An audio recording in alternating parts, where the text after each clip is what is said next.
Together we achieve victory over heart failure. नमस्कार, मैं doctor Pranay Anil Jain. मैं सीनियर कंसल्टेंट इंटरनेशनल कार्डियोलॉजिस्ट हूँ रामकृष्ण केयर हॉस्पिटल रायपुर में। आज हम हार्ट फेलियर के बारे में डिस्कशन करना चाहेंगे। देखिए, हार्ट फेलियर सुन के ही लोगों को लगता है कि ये बहुत बड़ी बीमारी है, इसके बाद हमारा लाइफ खत्म हो गई है। आजकल हार्ट फेलियर बहुत कॉमनली हो रहा है, खासकर इंडिया में तो बहुत कॉमन है, क्योंकि हम जेनेटिकली प्रीडिस्पोज्ड है हार्ट फेलियर और हार्ट अटैक के लिए।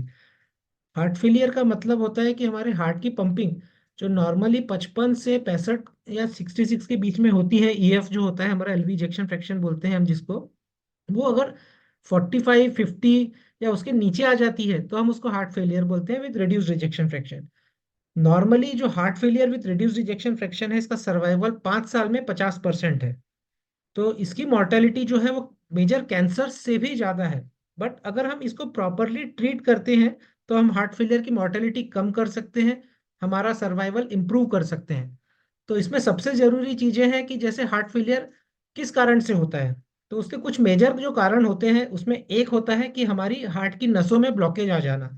जो हार्ट की धमनियाँ होती है उसके अंदर कोलेस्ट्रॉल डिपॉजिट या कैल्शियम डिपॉजिट होकर के टाइट ब्लॉकेज आ जाता है। उस कारण से, हार्ट की नसों में ब्लॉकेज आने के कारण से, ब्लड सप्लाई नहीं होने से वो पंपिंग कम हो जाती है। दूसरा एक मेजर कारण होता है कि कई बार थायराइड की बीमारी है, हाइपरथायरॉयडिज्म है, उस कारण से परसिस्टेंटली धड़कन बढ़ रही है, उस कारण से भी हम टकीकार्डिया इंड्यूस्ड कार्डियोमायोपैथी होती है।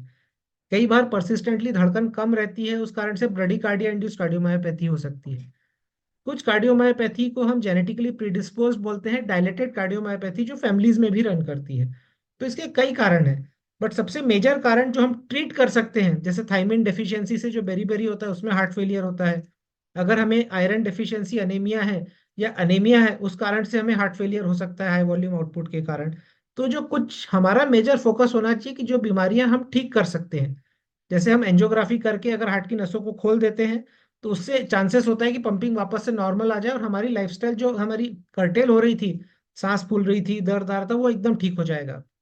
अगर हमें आयरन डेफिशिएंसी है, उस कारण से हीमोग्लोबिन की कमी के कारण से हमें अगर तकलीफ हो रही है हार्ट फेलियर की, हम उसको करेक्ट करते हैं तो वो भी ठीक हो सकता है।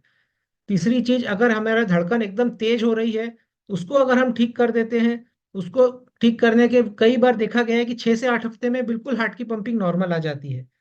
कई बार जो धड़कन की कमी के कारण हो रहा होता है, कि जिसको इंड्यूस्ड कार्डियोमायोपैथी कहते हैं, उस सिनेरियो में अगर हम उसको पेसमेकर लगा करके या आईसीडी लगा करके या सीआरटीडी लगा करके ठीक करते हैं, तो भी हार्ट की पंपिंग एकदम नियर नॉर्मल आ सकती है। तो ये सबसे ज़रूरी चीज़ें हैं। दूसरी सबसे ज़रूरी चीज़ें हैं कि दवाइयाँ तो हार्ट फेलियर के लिए हमें देना ही है, बट सबसे इंपॉर्टेंट चीज़ है कि पानी हमें कम पीना होता है। तो जो सबसे हमारे हाथ में जो चीज होती है कि हार्ट फेलियर में पंपिंग कम हो जाने से, जब हम पानी ज्यादा पीते हैं तो हार्ट का प्रेशर बढ़ता है और उससे बैक प्रेशर से लंग्स में पानी आता है और हमें सांस फूलती है। तो हमें सबसे इंपॉर्टेंट जो काम करना है उसमें यह है कि पानी जो लिक्विड है उसको 1.5 लीटर से ज्यादा नहीं लेना है। 24 घंटे में अगर हम 1.5 लीटर से कम फ्लूइड इंटेक रखते हैं, जिसमें टी, कॉफी, जूस, दही, लस्सी, जूस, जो भी आप लिक्विड आइटम पकड़ सकते हैं, उसको 1.5 लीटर से अगर हम कम लेते हैं तो वो बहुत जरूरी है। दूसरा, अगर हम एक्स्ट्रा सॉल्ट इंटेक लेते हैं तो वो वाटर रिटेंशन करने में हेल्प करता है और हार्ट फेलियर हमारा फिर प्रेसिपिटेट होगा।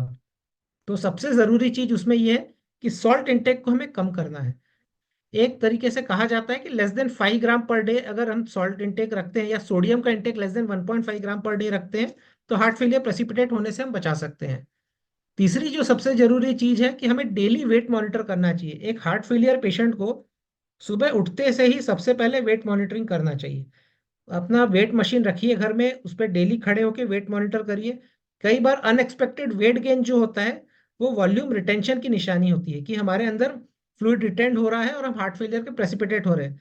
तो अगर आपका 2 से 3 किलो वेट अगर बढ़ गया है तो ये सिग्निफिकेंट वेट गेन हो गया है आपका। आपको तुरंत अपने कार्डियोलॉजिस्ट को दिखाना चाहिए, उन्होंने मेडिकेशन ऑप्टिमाइज करना चाहिए, ताकि आप अक्यूट डिकम्पेंसेशन ऑफ हार्ट फेलियर जो होता है, जो सांस फूल के हम भर्ती हो जाते हैं पल्मोनरी एडिमा में, वो हम प्रिवेंट कर सके। चौथी चीज है कि हमारी जो डायबिटीज या थायराइड या ब्लड प्रेशर है, ये बीमारियों को, या कोलेस्ट्रॉल है, ये बीमारियों को हमें एकदम कंट्रोल रखना चाहिए, जिससे हमारा हार्ट फेलियर प्रेसिपिटेशन या हार्ट फेलियर होने का चांस कम हो जाएगा। ये हार्ट फेलियर के बारे में बहुत जरूरी चीजें हैं। हमें अपनी लाइफस्टाइल मॉडिफाई करना चाहिए, जो सबसे इंपॉर्टेंट है, because prevention is better than cure.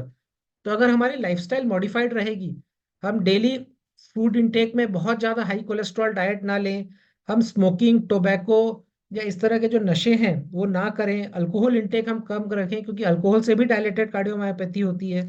तो अगर हम अपनी लाइफस्टाइल मॉडिफाइड रखें, हफ्ते में एटलीस्ट 5 दिन हमें आधे घंटे से 45 मिनट एक्सरसाइज करनी चाहिए। तो अगर हम अपनी लाइफस्टाइल बेस्ट रख सकते हैं, प्रिवेंटिव रख सकते हैं, तो हमें हार्ट फेलियर होगा ही नहीं। धन्यवाद।